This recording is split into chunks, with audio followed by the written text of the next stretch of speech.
Whitney, welcome to Women Investor Wednesdays. How are you? Good. Thank you so much for having me on, Beth. I really appreciate it. I'm so excited. I can't wait for the audience to get to meet you. But before we do that, I always like to start to introduce why I'm doing the podcast and why you and I are here. So can I take a couple minutes to do that? Of course. So during COVID, I read a stat that of all of the investors in commercial real estate, only 3% were women.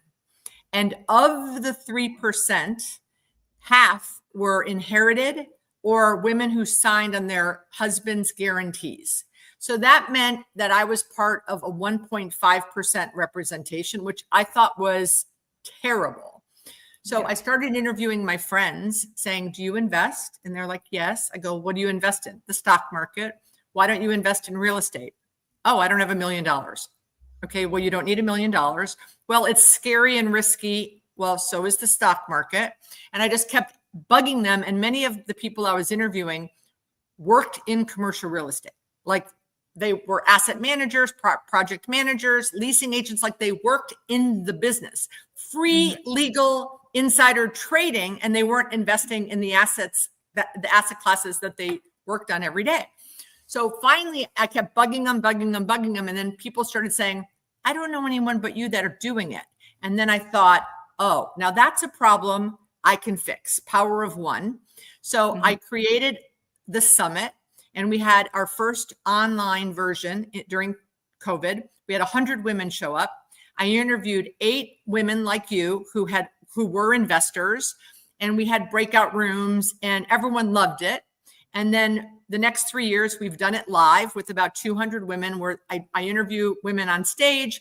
They go into breakouts. They show the attendees how to underwrite deals, how they pick deals, how they get financing, the big, bad, and ugly about investing. And we have a bus tour where we go around my assets and then some multifamily assets that I'm an LP in. And it's been great, but I woke up last year and realized if I'm only ever going to have 200 women at the summit live, there's way more women out there, women that can't travel, have little kids. So I said, I need to do a podcast, and I'm going to interview women all over the country like you. And we're going to do this every Wednesday so that I can reach more women. So because I don't want there to be the excuse that women aren't investing because they don't know any other women investing. So I think this is our 40th podcast of women investors. That's so exciting. Woohoo. So besides the summit, which we have live, where I interview 8 to 9 women. So we've probably had 8 women times, this is our 5th year. So we'll have 40 women I've interviewed in person and 40 on the podcast. So we're approaching over 80 women that are investors. So women that are sitting on the sidelines can no longer say they don't know any women that do it. Yeah, absolutely. Enter Whitney Shepherd. So before we get to the apartment complex, just tell everyone a little bit about your background. And this young lady is a few years younger than me with 4 children. So there's no excuse, right? When women say, I can't, I have kids. I can't, right? That's not a reason. No, there's no excuse. And we can get more into the reasons on why you actually have a lot more time than you may realize when it comes, at least for investing in real estate. It's actually a great opportunity for moms in a time sense situation. And we can get more into that later on as we go. But my background is I got my degree in chemistry. We moved shortly. What did you want to do with that? I wanted to be an orthodontist. Oh, right. My 24-year-old says that dentists are scams, but maybe. Yeah. But we moved to Boston from Atlanta, and essentially I had 2 kids then, and we were looking at me applying to schools, and I was studying. And I think after the cost of dental school, it takes 6 years to be an orthodontist. And then I just felt like I was going to miss out on an important aspect of my children's life at that time, mixed with the cost part of dental school and daycare on top of that. So I just started looking for other avenues though. And at the time we really had barely any money. My husband only we had one car. And so I just felt like, what did I do wrong in life though? I have this degree in chemistry. My husband has a decent job. He's got a master's and a PhD, but we can only afford one car. We live in this 2-bedroom apartment. So I just took matters into my own hands and I started going to the library and checking out all the books I could on finances. So real estate investing, stock investing, buying businesses. And I ended on buying a business and I spent 2 years. I raised money to do that and search for businesses. And essentially they fell through after about 2 years of searching. So these were larger-ish businesses. They were in about— What kind of businesses were they? So they were more what you would identify as blue-collar businesses. Like HVAC companies or commercial roofing was one of them. Another one was restoration in Florida, which was very appealing, given all the hurricanes. But that's a conversation for another day, probably, on why all those went south. But yeah, so you know what's interesting is, on a side note, right now it's super hard to find deals. It's super hard because of the interest rates and it's just really super hard. And the sellers don't want to sell because they think the cap rates are going to go down. They think the interest rates are going to go down. So a lot of my friends who are both developers, like they build retail and they buy retail, I can name 7 of my peers that are now buying businesses like oil lube companies and UPS stores and urgent cares, and they're leasing to them and then they're flipping them. So because real estate is unavailable, it's less than it's been available in the past. They're like, how can we get cash flow? Where can we invest our money? And they've turned to businesses. Yeah, so I think it's very hot right now. There's a lot of people doing it. I think a lot of the positives are shown. There's a lot of podcasts going about it. It's all over social media. I think the negatives are not shown quite as well. And there are definitely some big negatives. And it's a lot more risky, in my opinion, than real estate. For sure. Okay, so back to real estate. So you wanted to buy businesses, but for 2 years, it didn't go through. So then you said, the world is telling me something. Yes. I was like, God is not making this work out in my favor right now. What is going on? And I kind of just put it on hold. And we had this apartment, the first apartment that we had lived in. We had 2 years had passed. We had moved out of this place and we had been renting it out. Anyways. So you owned it. You owned it. We owned it. Yes. Okay. And we had issues with it. So it was a condo, and we had issues with the HOA. We just weren't thrilled with how they were taking care of the building. And you don't have any control over that. So there's nice benefits with the HOAs because they take care of the expensive things like your roof, your HVAC system, all of those things that you don't really think about, but they cost a lot of money to fix. They take care of those. So that's a nice benefit. But it's frustrating when they're not taking care of things that they need to be taken care of. And our frustration just grew with that. So even though we had a great interest rate with that, it was hard to sell and say bye to that. But ultimately we did that. And then we did a 1031. And it really benefited that I had read all those finance books and looked into real estate, even though I didn't go that direction originally, because I used that. I was going to say, how did you even know about a 1031? Yeah, I had just read real estate investing books. Don't ask me which ones because it's been a few years now. But as a young person, I probably didn't learn about 1031s until I was in my 40s, maybe even my 50s. So like I said, you at your young age, you are far ahead of where I was at your age. By the way, if you know a person by the name of Mark Anthony, he said, "Hi, Whitney." Oh, thank you. That's so sweet. That's so okay. Nice. So can I ask, did you make money on the purchase and the sale of the condo? Yeah, we did. We paid, we made $100,000 in that, which was nice. Great. That's great. So, okay. So now you made 100 and you're like, okay, we need to go put this money. I read about 1031s, but you had a time crunch. Mm-hmm. Yeah. Right? Yep.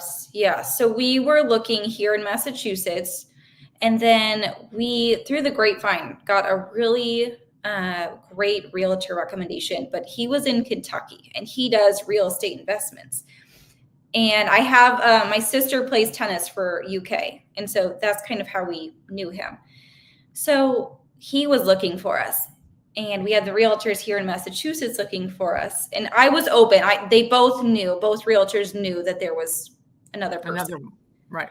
And this gentleman in Kentucky was a hustler. He was calling off, investors that didn't even have their, places marketed at all, weren't on market. He just was doing such good work. And that was part of why we honestly ended up investing in Kentucky, even though we're in Massachusetts. So we invested outside of Lexington is where we bought this place. And how big is it? So it's 8 units. And we got a pretty good deal on it, actually. It had been on the market for 20 days, I want to say. Wow.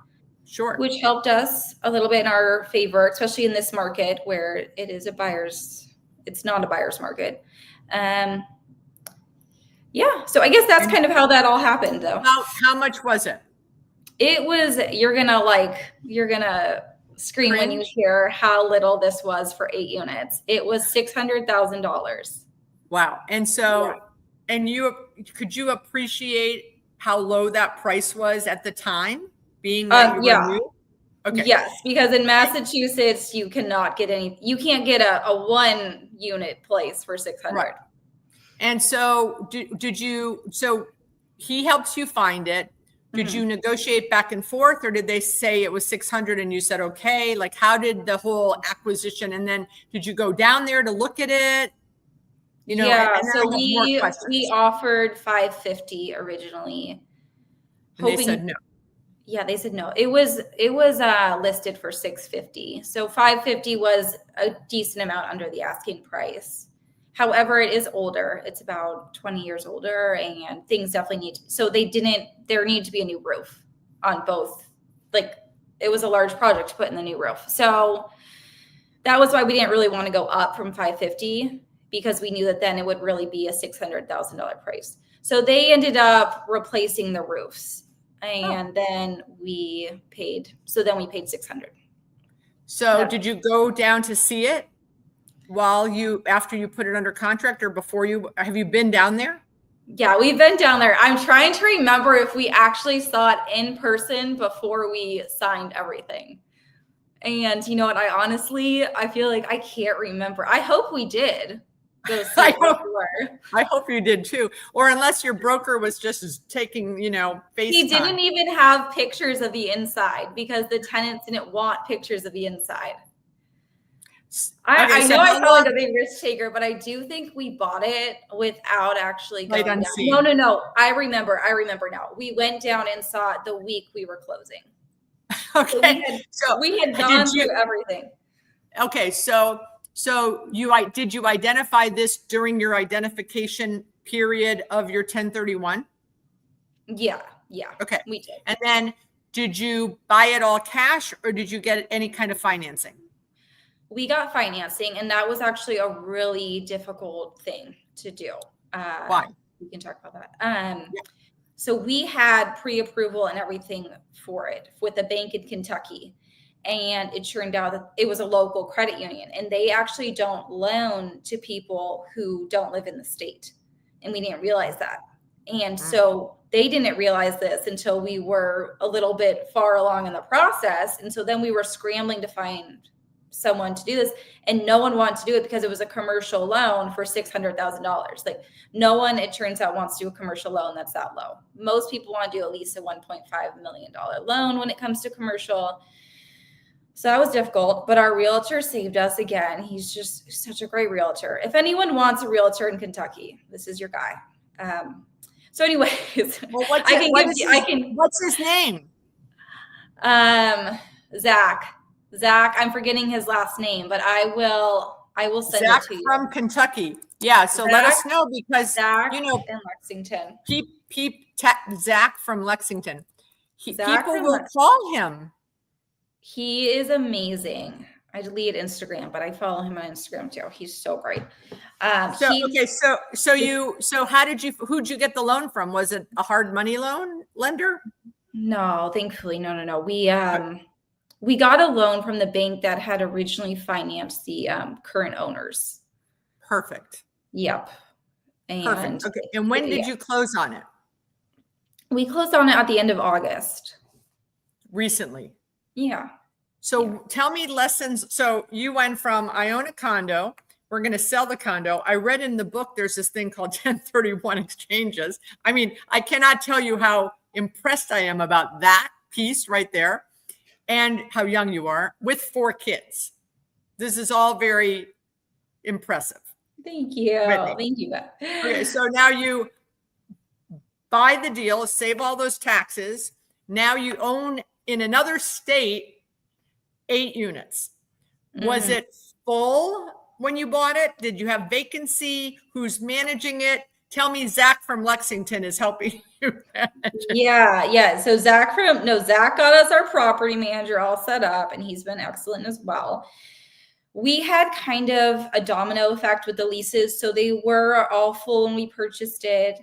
And then we had the leases expire right when we took over, kind of each month, so never double.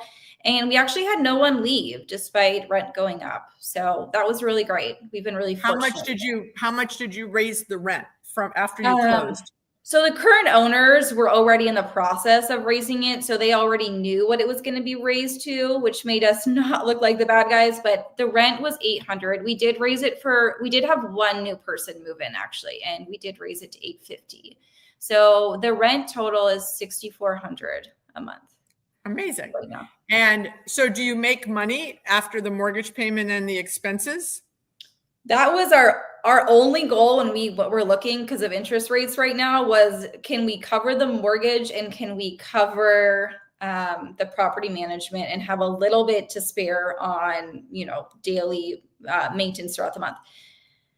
We've learned a lot though. And yes, right now it does cover our property management and usually maintenance, but we just had an HVAC unit that had to be replaced. And we've had to replace 4 dishwashers. So you can take away anything is that the more units we've learned is a lot more headache, but nothing was replaced when we bought these 8 units for 20 years. So we kind of knew going into this that this first year was going to be a little bit painful in the maintenance realm because all the dishwashers, all the fridges need to be replaced. And so we kind of knew that coming into it. So this will definitely not be a profitable year for us, especially given the HVAC unit that we had to do.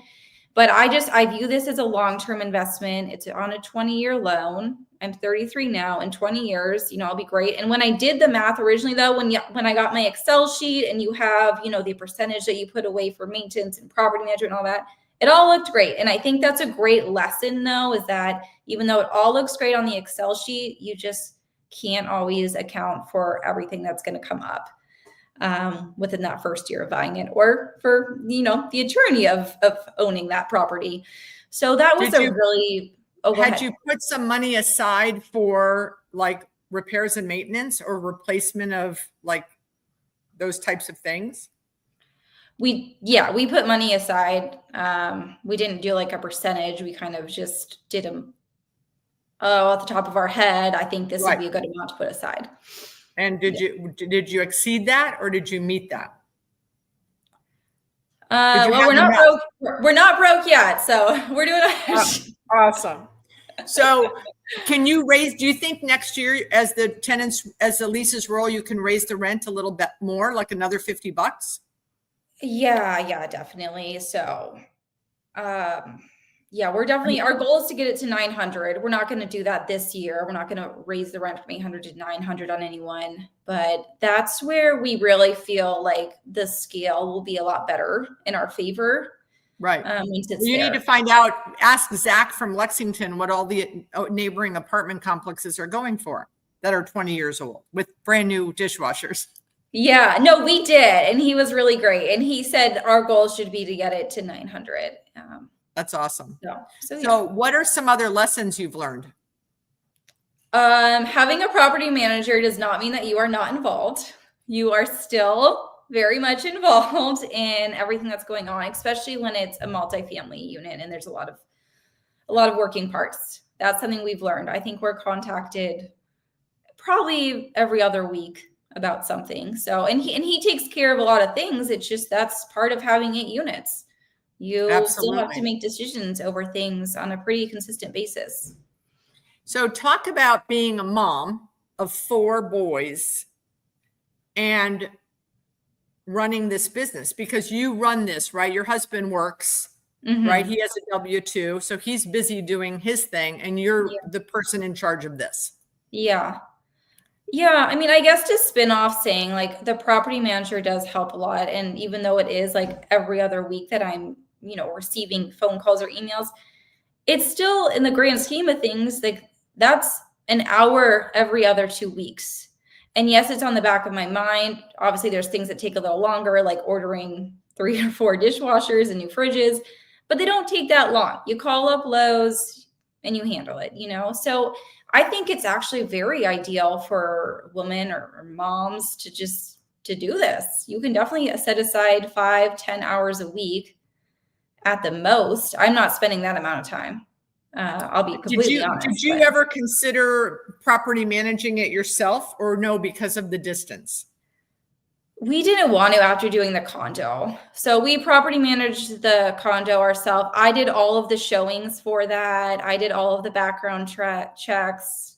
I really did. Yeah, I did everything for that. And we really didn't want to do that again. My husband did all the maintenance. So we kind of were, I don't want to say we were burned out from it, but especially being in Kentucky, it felt like that was just too much of a stretch to do.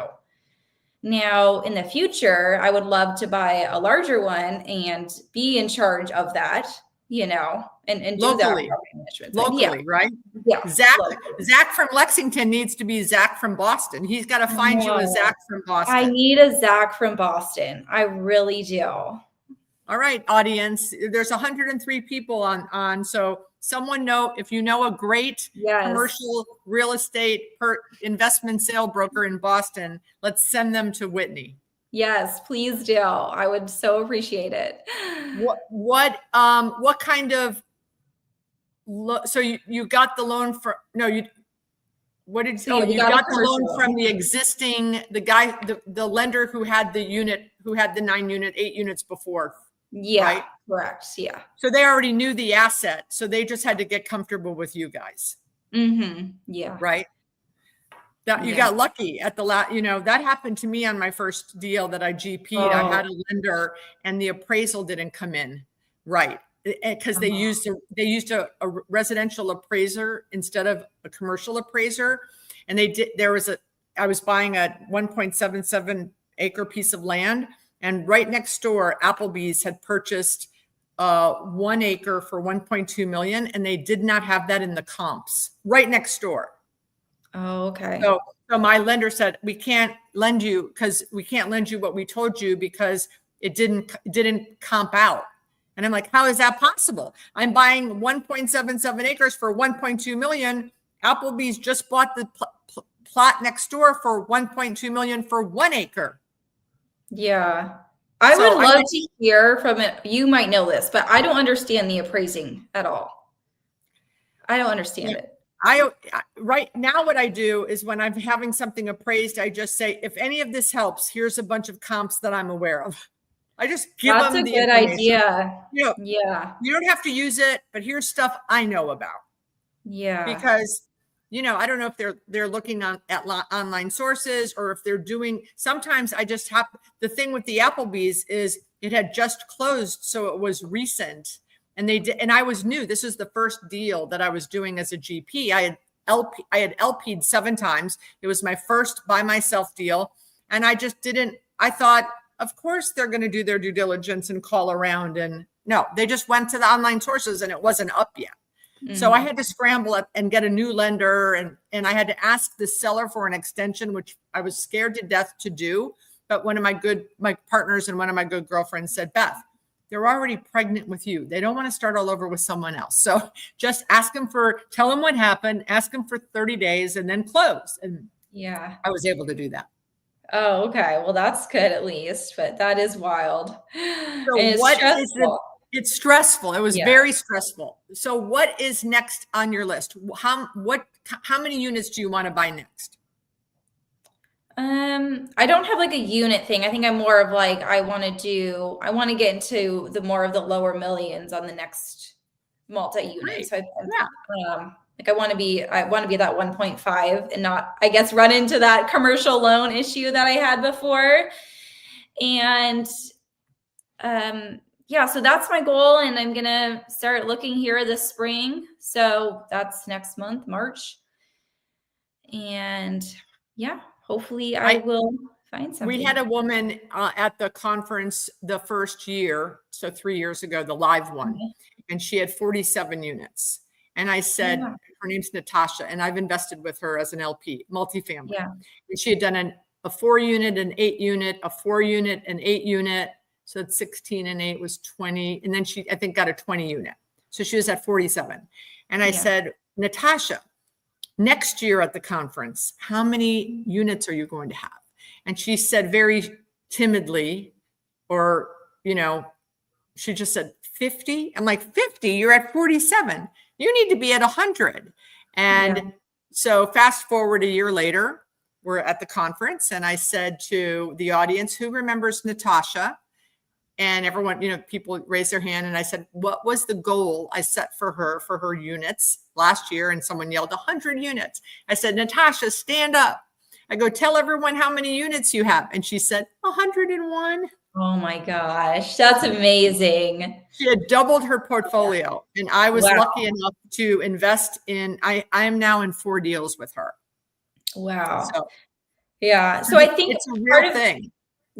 part of my holdup right now is that we actually have, correct me on what the word is for this, but we have a thing in our contract when we bought it to buy the other properties that the owners had. Oh, First right. right of refusal. Yeah, we got that, and so they've been offered to us, but for the price it doesn't really work for the price that they want right now. So we've been kind of tied up in that, and that's kind of kept me from looking. But I should probably just step away and stop holding on to the fact that they might come down in price, because it's across the street from the current one that we have, Which is great. very convenient. How many units is it?